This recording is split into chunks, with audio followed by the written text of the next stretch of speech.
Según el urbanista estadounidense Kevin Lynch, la ciudad puede leerse como un texto, estructurado por objetos identificables en el espacio.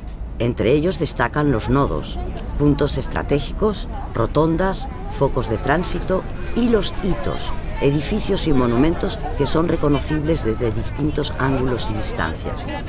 El monumento a Colón fue construido con motivo de la Exposición Universal de 1888 en el mismo lugar donde lo contemplamos ahora. Es importante a nivel simbólico.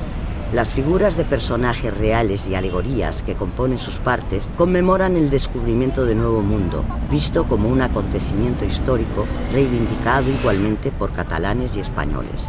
Su ubicación tiene incluso mayor relevancia simbólica. Fíjate en que está situado en el Portal de la Pau, en la fusión de dos vías importantes, las Ramblas y Passeig de Colom, cerca de la Avinguda Paral·lel y Ronda Litoral, justo a la salida al antiguo puerto comercial. Hoy en día es un punto de referencia tanto para los barceloneses como para los turistas. Indica el final de las Ramblas y la cercanía de la playa. Recibe y despide a los cruceros y controla el tráfico de vehículos que entran y salen de la ciudad.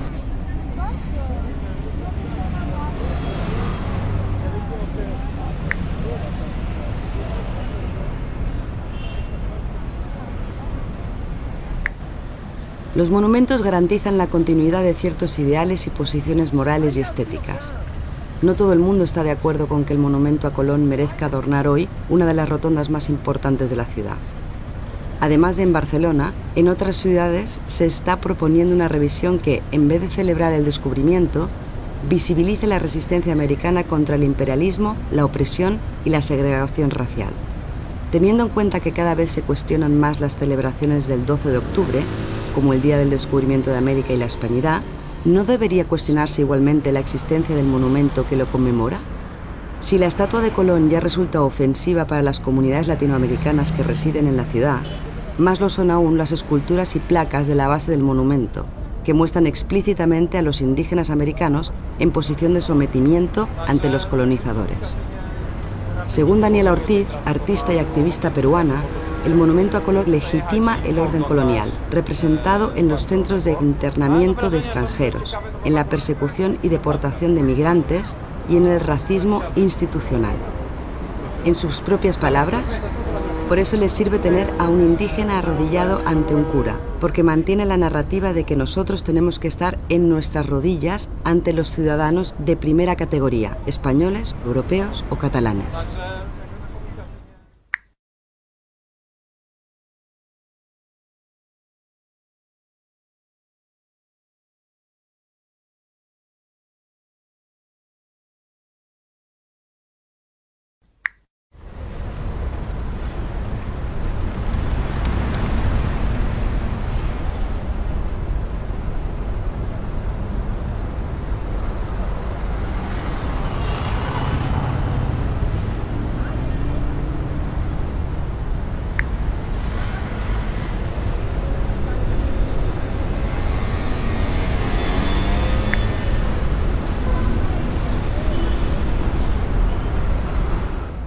Aunque no veamos la estatua, este pedestal nos da información sobre las principales iniciativas empresariales y los logros más destacados del homenajeado ausente.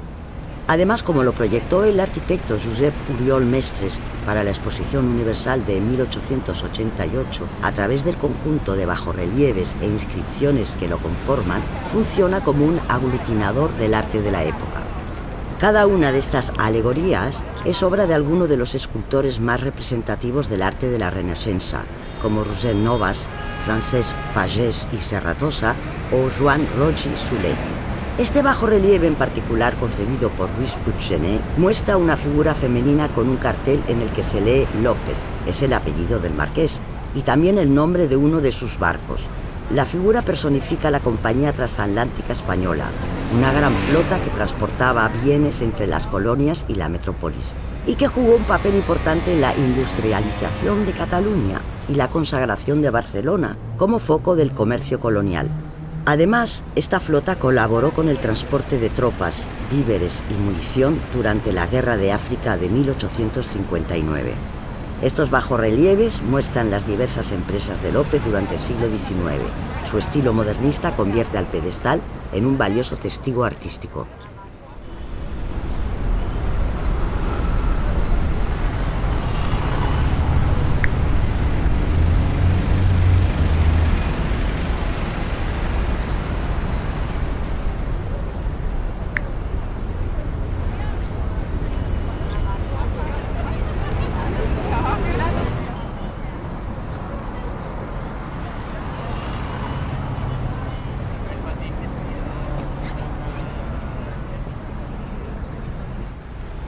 Tenemos aquí una plaza en pleno siglo XXI, en medio de Barcelona, de un esclavista, lo cual nos parece bastante precario y sobre todo muy triste para los que tenemos que vivir aquí y ver cada día a este señor. Poner una figura sobre un pedestal, dedicarle el espacio público, convertir una figura determinada en un elemento, en un referente del espacio público, es evidentemente un honor. En el pedestal se sigue poniendo efectivamente Antonio López, gran navegante, tal y cual. Pero una cosa es el nombre, que también figura en las placas de la calle, ¿no?, como la estatua con la fuerza icónica que tiene. No se trata ni mucho menos de borrar la memoria de Antonio López, se trata en todo caso de cuestionar que Antonio López merezca el honor de ocupar un espacio público.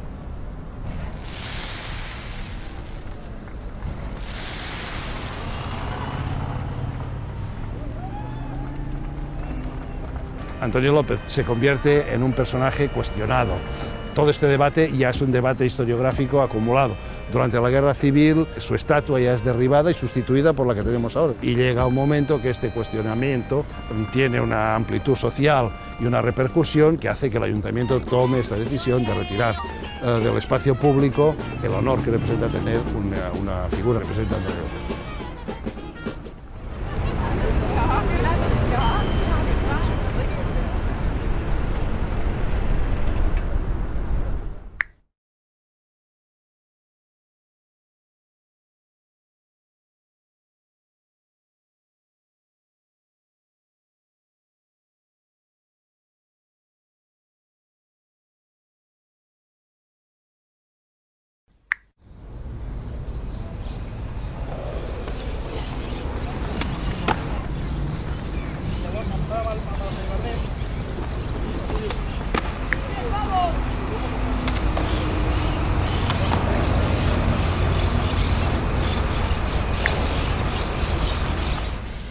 Es fundamental para cualquier sociedad sentirse orgullosa de su propia historia.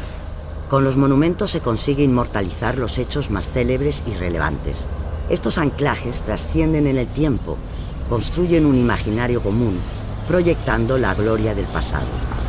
El caso del monumento a Prim es un buen ejemplo de ello. Desde su colocación en 1887, ha contribuido a cimentar la visión más triunfante de la historia española y catalana. La representación ecuestre ayuda a construir la figura del general Prim como representante de una época de conquistas y victorias militares. Si nos fijamos en el primer bajorrelieve que decora el pedestal, veremos que lo muestra como presidente del gobierno, después de la Revolución Gloriosa de 1868, entregando la ciudadela militar al Ayuntamiento de Barcelona para que la convierta en el actual Parc de la Ciutadella. En el segundo, lo vemos liderando las tropas catalanas en la Guerra de África. Sus victorias ayudaron a construir la leyenda de Prim, un hombre inmune a las balas.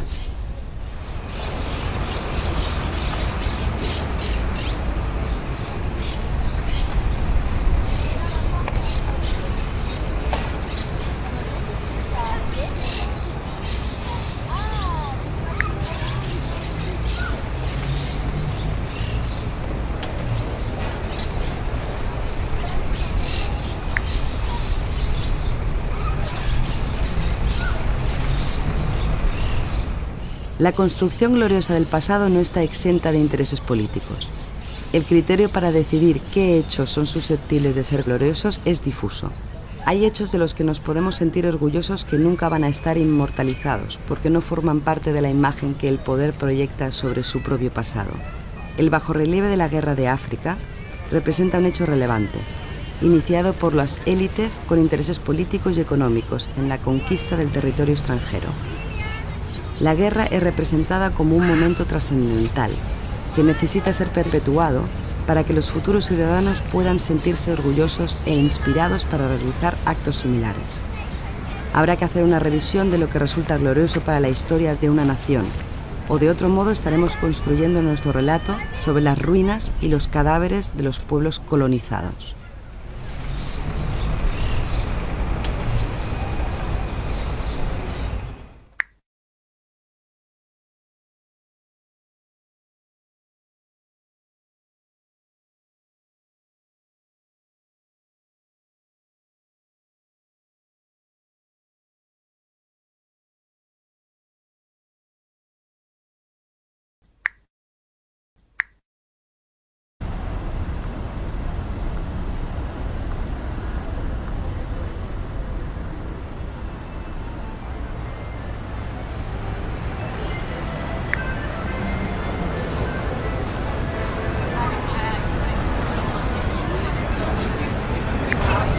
Como apunta el historiador y comisario del arte Jorge Luis Marzo, monumentos como el que ocupa esta plaza construyen un relato identitario colectivo a través de su valor histórico, patrimonial y simbólico.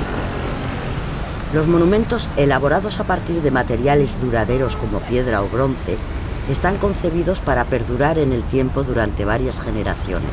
Así pasan a formar parte no solo del paisaje urbano, sino también de la memoria ciudadana, funcionando como un espejo de la identidad de un pueblo. Josep Llimona, influyente escultor del modernismo catalán del siglo XIX, recupera en 1950 la figura de este personaje medieval. Lo representa a caballo, sobre un pedestal, con la corona condal y un porte regio que lo hacen encarnar la gloria de una Cataluña milenaria.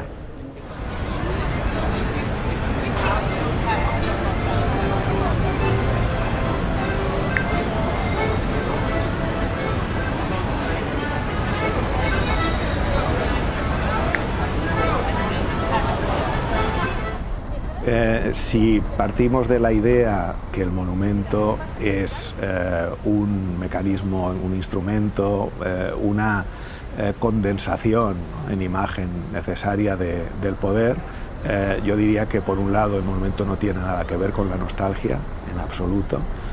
El poder no es jamás nostálgico, en todo caso transmite nostalgia hacia abajo, nostalgia de la mala, y desde luego la punta de lanza sobre situaciones futuras, en todo caso serán las que convengan al poder. Dependiendo de la ideología dominante, se escogen unos u otros personajes y símbolos para reescribir y reinterpretar la historia e institucionalizar un relato del pasado. El ejemplo de Berenguer es particular porque fue utilizado por diferentes ideologías. Cuando fue colocado durante el franquismo, se priorizó su matrimonio con María Rodríguez de Vivar, hija del Cid Campeador, hecho que se interpretó como símbolo de la unión de las coronas de Castilla y Aragón. Más adelante, con la llegada de la democracia y el comienzo de las reivindicaciones autonómicas, políticos como Jordi Pujol resignificaron a Berenguer como una figura decisiva para la configuración de Cataluña como nación. Estas interpretaciones convierten las figuras históricas en personajes difusos, cuyo legado está sujeto a las necesidades del poder, subordinando la capacidad crítica de la ciudadanía a un relato parcial de la historia.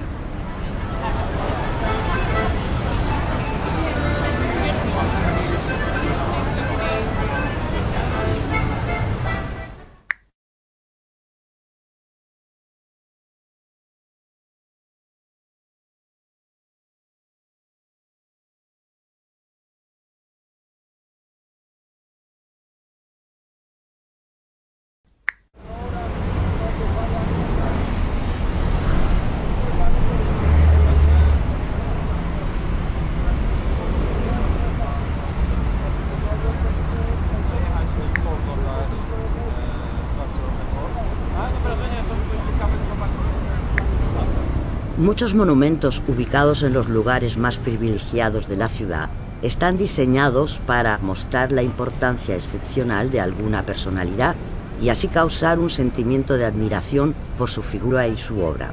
Estamos en el cruce de la Gran Vía de las Corts catalanas con la Rambla Catalunya. Aquí vemos el monumento a Joan Güell y Ferrer, mira hacia Sants, donde se ubica Vapor Vell, la más emblemática de sus empresas textiles. La prensa de la época destacó así las virtudes de Güell. La vida de Joan Güell y Ferrer es la vida de la industria catalana del siglo XIX. Fue un hombre del pueblo y un señor, pero fue más. Fue un hombre del pueblo que dio a su pueblo la fórmula del secreto para ser un señor.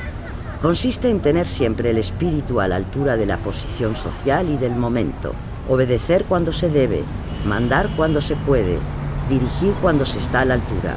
Fue por encima de todo esta convivencia espiritual del trabajador y del aristócrata la que lo constituyó como un auténtico señor de Barcelona.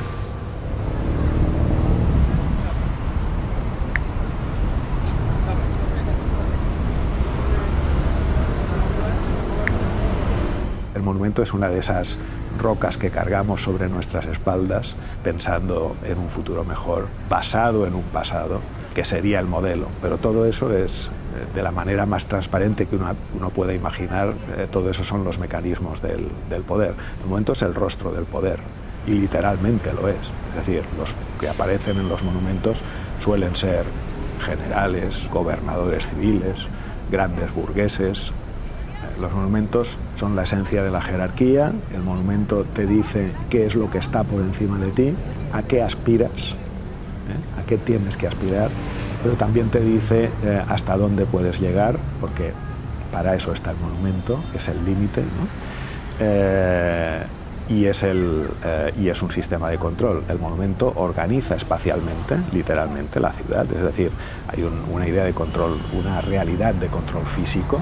La ciudad se organiza con unos monumentos que ocupan las plazas, que se colocan al final de las avenidas, etcétera, etcétera, y desde un punto de vista no físico, organiza también mentalmente, ideológicamente, en definitiva, el espacio de la vida ciudadana, ¿no?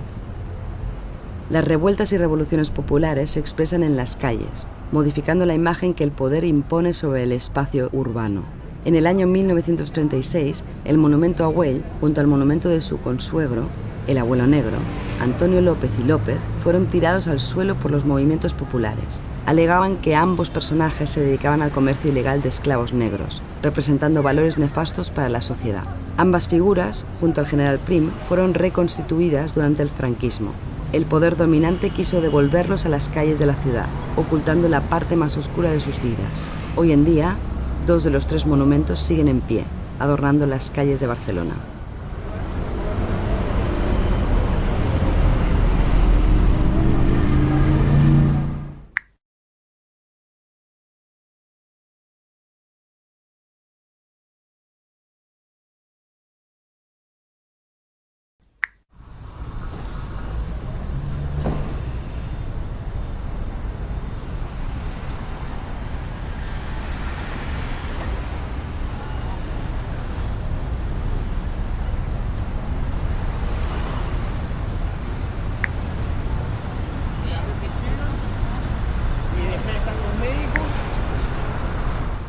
Los monumentos son capaces de encarnar los sentimientos y emociones vinculados a un suceso histórico, en este caso la Guerra de Sucesión.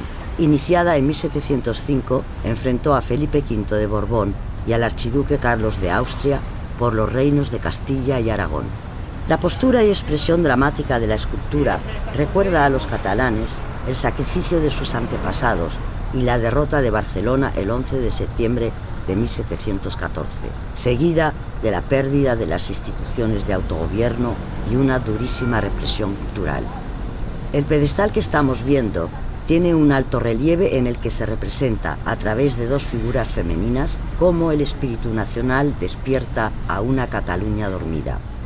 Desde su inauguración en el año 1888, el monumento generó grandes simpatías y fue objeto de ofrendas florales. Durante el franquismo fue retirada junto con todas las esculturas que alentaban el sentimiento catalanista. Con la llegada de la democracia en el año 1976, se declaró el 11 de septiembre como fiesta nacional. Se recolocó el monumento en el lugar donde lo estamos viendo y se recuperó la costumbre de hacerle ofrendas florales conmemorativas.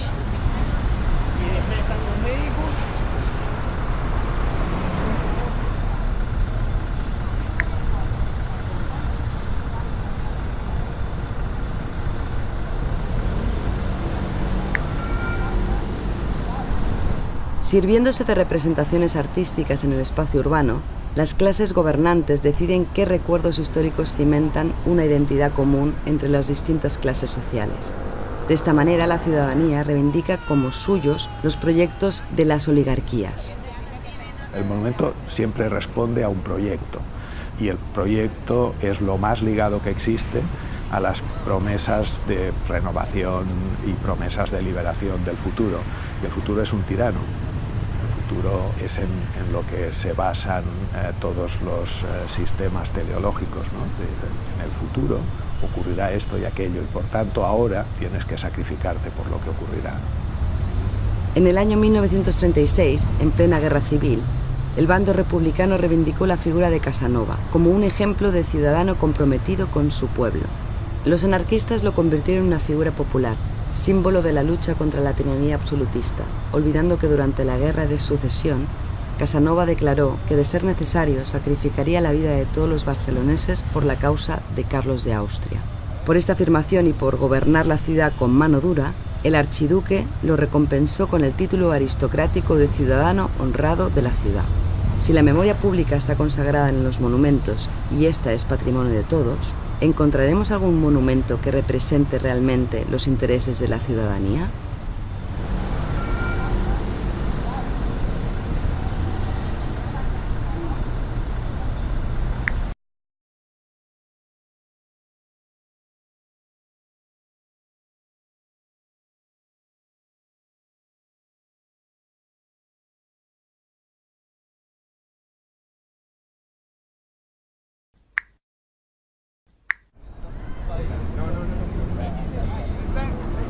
Moving this. You can move with the bike. You can pedal it, same touch, rock it and this. Rock it and drive.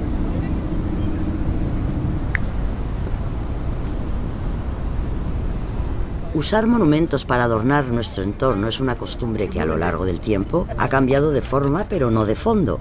Sea cual sea el resultado, siempre se pretende que éste refleje los valores de una sociedad. Para los Juegos Olímpicos del 92, se buscó presentar la ciudad como emblema de modernidad, democracia, concordia y paz. Con esta idea, el ayuntamiento encargó la creación de un monumento que representase esta nueva cara de Barcelona. Así se colocó en el espacio urbano un elemento accesible, atractivo y despolitizado, que apuntaba hacia valores universales con los que toda la ciudadanía podía identificarse. La repetición de puntos, los trazos dinámicos y el uso de materiales industriales, elementos característicos del pop art, conformaron esta obra abstracta que se abre a la interpretación subjetiva de los visitantes y habitantes de la ciudad.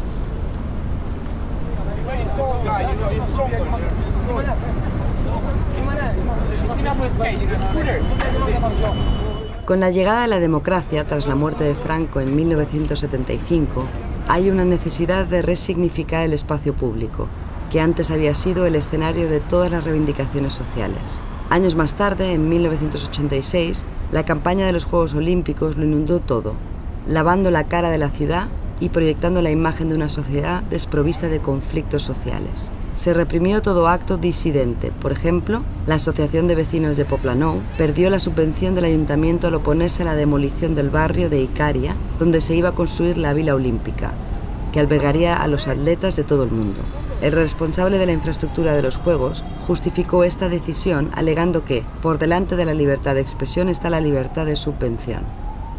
A partir del año 86 hay un programa público que dice vamos a reescribir el espacio público a través de escultura moderna y concretamente escultura pop, que lo único que hacen es ponerse en el espacio público para que simplemente Barcelona adquiera este nuevo estatus de ciudad global, ciudad que no es ideológica, ciudad que transmite valores publicitarios valores posmodernos, valores que todo el mundo puede cultivar, y el papel que tiene el arte contemporáneo. Pero el arte contemporáneo en principio se supone no es ideológico, cuando no hay mayor ideología que el anular la política en una cultura. Así culmina la Marca Barcelona, la ciudad sin conflictos y lista para ser consumida.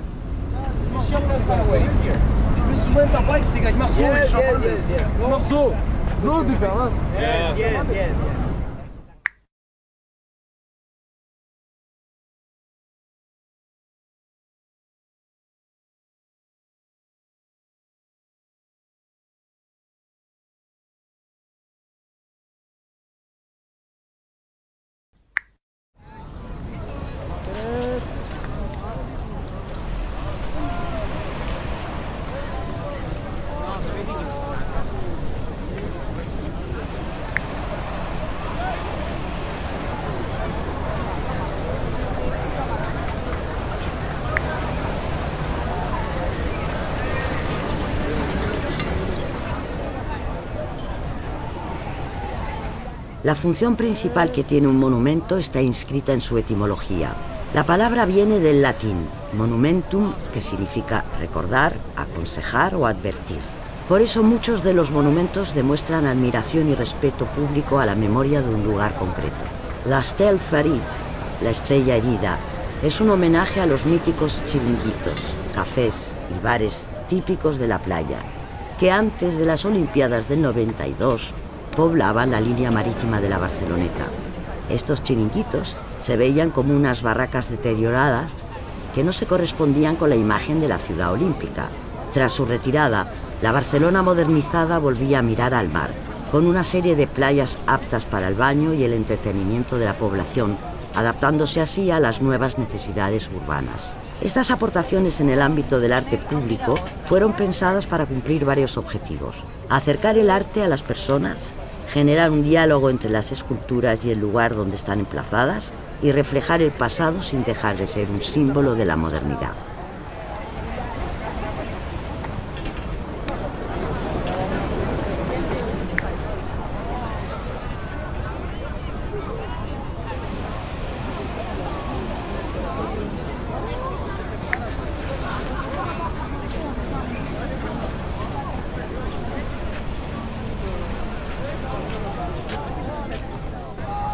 Normalmente un monumento se erige tras un largo proceso de reflexión en el que se dota de cierto valor el evento o lugar que homenajea. Sin embargo, el caso del Stèle Ferit, la estrella herida, es particular porque fue construido mientras desaparecían los chiringuitos a los que pretendía recordar. Justificando la revitalización de la periferia, se iniciaron las obras olímpicas y se apostó por monumentalizar estos barrios. Según Pasqual Maragall, alcalde de la ciudad en aquella época, la intención fue llevar el arte a las calles y plazas de barrios tradicionalmente faltos de elementos escultóricos, y al mismo tiempo que este arte tuviera un vínculo muy directo con su entorno para contribuir a mejorarlo. La ciudad internacional y moderna ya no podía conmemorar a los nuevos generales o burgueses en sus calles. El arte que se pretendía despolitizado con una supuesta libertad artística fue en realidad dirigido por un proyecto político totalmente controlado. ¿Quién realmente decidió que estos bloques de hierro tuvieran esta apariencia y homenajearan los chiringuitos? ¿El artista o los que encargaron la obra? ¿Quién lo dotó de sentido?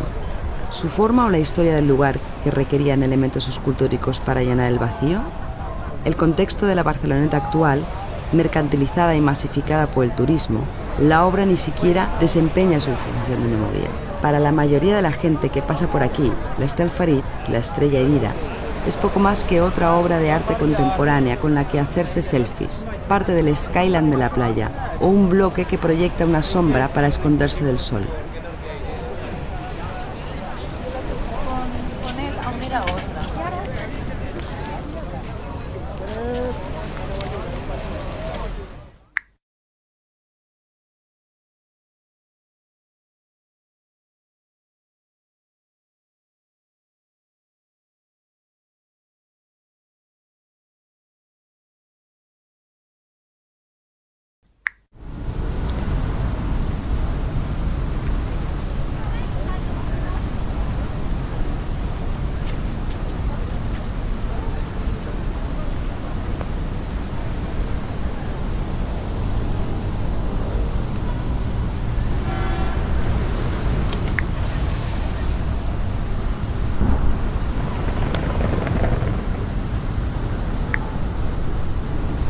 El autor Antoni Llena comenta sobre la obra. Tiene algo de cabeza de gigante, casi mitológica, y al tiempo sus proporciones dan una idea de fragilidad. Podría parecer una cometa o un papel llevado por el viento. Me gusta que todo tenga varias lecturas. Pienso que a veces los arquitectos llaman a los escultores para encargarles poco más que mobiliario urbano. Por ello he entrado en ese juego de sutilezas y equívocos, para dar personalidad y autonomía a la obra. Llena explica también su interpretación del mito de David contra Goliat. Si la cara era Goliat, David, desafiándolo, se manifiesta en las delgadas patas que lo sostienen. El mito se diluye en la ambigüedad porque al mismo tiempo Goliat, desplegándose como una vela gigante a merced del viento, se convierte a su vez en David. El David y Goliat de Llena fue emplazado en lo que hasta 1966 era el barrio de Somorrostro. ¿Acaso quería el artista hacer un homenaje a esa barriada de chabolas? ¿Tenía la intención de rememorar una comunidad o monumentalizar un colectivo de personas, los habitantes de ese barrio? ¿Puede que el monumento sea el último rastro del barrio olvidado? Al valor simbólico y de homenaje del arte público se le añade la condición de reflejo de un grupo humano y su relación con el espacio que habita.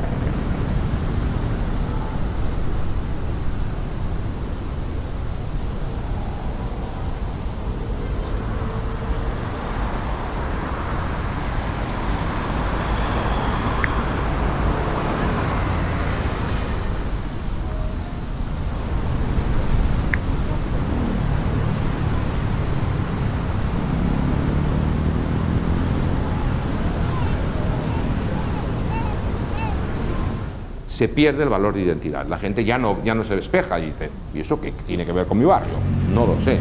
Se pierde el valor de patrimonio, porque eso ya no es patrimonio, es arte contemporáneo, esto tiene un valor relativo. Y después se pierde el valor de excelencia. ¿Eso cómo puede haberlo puesto en mi plaza? Naturalmente supone que los políticos venden la moto de que precisamente ya no se intenta imponer nada, sino que es un tipo de monumento que lo que hace es, la gente ya lo interpretará a su manera. No hay ideología más digamos, que entre más como un cuchillo en la mantequilla, que precisamente eso, ¿no?